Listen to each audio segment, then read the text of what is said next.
دیجیے گا بارش وضاحت ہیں؟ وضاحت ہاں بالکل ٹھیک ہونی چاہیے، پوچھ لو۔ مولانا صاحب ایک سوال ہمیں ابھی تحریری طور پر آیا ہے جو آپ نے پڑھ لی، اس کے بارے میں اس حدیث کی وضاحت کر دیں کہ حضرت حوا کی خیانت کی طرف اشارہ میرے بھائی نے کیا یہ ہے؟ لکھ کر بھیجی حدیث پاک بالکل صحیح ہے، متفق علیہ حدیث ہے، صحیح بخاری مسلم کی، کہ اگر بنی اسرائیل نہ ہوتے تو گوشت نہ سڑتا۔ یہ جو گوشت سڑ جاتا ہے نا، خراب ہو جاتا ہے تو اس میں کیڑے پڑ جاتے، بنی اسرائیل اگر نہ ہوتے تو گوشت نہ سڑتا، اور اگر حوا نہ ہوتی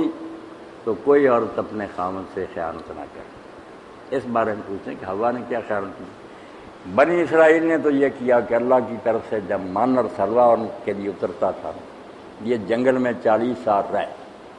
نہ اس کے پاس خیمہ تھا، مصر سے نکل آئے تھے، فرعون سے جان چھڑائی،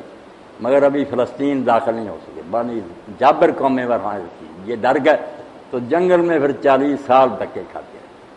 اب اللہ نے ان پر انعام فرمایا کہ سایہ کوئی نہیں تھا، بادل سایہ کرتے ہیں، بڑا کرم کیا اللہ نے سمت پر، بادلوں کا سایہ، کھانا کوئی نہیں تھا، من اور سلوہ ملتا تھا۔ سلوہ کیا تھا؟ بٹیر، خیمہ گاہ کے پاس بٹیر شام کو آ کر بیٹھ جاتے،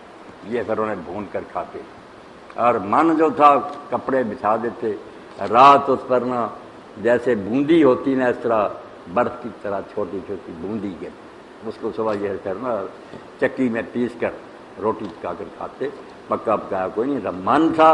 مگر چونکہ اس میں محنت کوئی نہیں تھی، مفت میں ملتا من، احسان، اسی لیے حضور نے فرمایا کھمبی، آپ نے شاید سنی کہ نہیں، کھمبی ہوتی ہے جو ہمارے کھیت ہوتے ہیں نا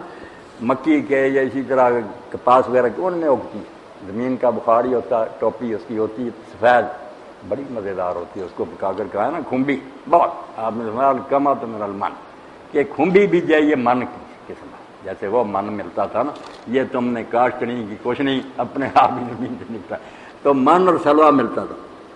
مگر انہیں حکم تھا کہ روز کھا لیا کرو، رکھنا نہیں، تم یہ نہ بے اعتباری کرو کہ کل ہی ملے گا، سٹور نہیں کر روزانہ، مگر یہ کم وقت بعد نہیں ہے، اللہ پر اعتبار نہیں کیا،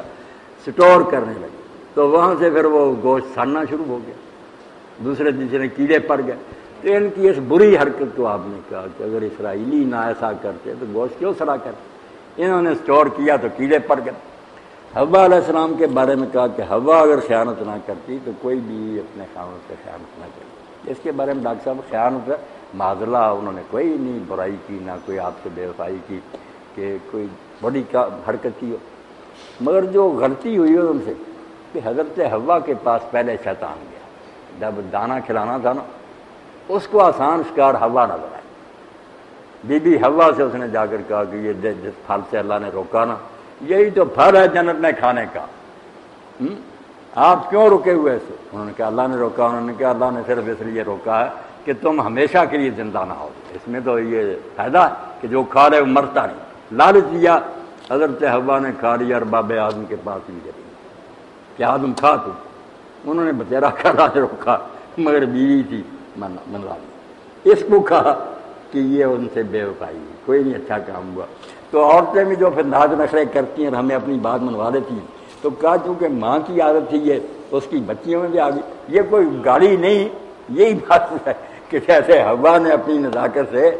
آدم علیہ السلام کو قائل کر دیا، شادی شدہ بچے جانتے یہ بیویاں منوا لیتی ہیں اپنی بات، اس لیے کہا کہ اگر یہ حوا کی فطرت نہ ہوتی، بتانا یہ مقصود ہے کہ یہ عورتوں میں طبیع ہے، برا نہ مناؤ، سب عورتوں میں چلی آتی ہے، اس لیے حوا میں اگر تھی تو ماں تھی، وہ پھر بچیوں میں برائی کے طور پر نہیں، ایک نیچرل بات جا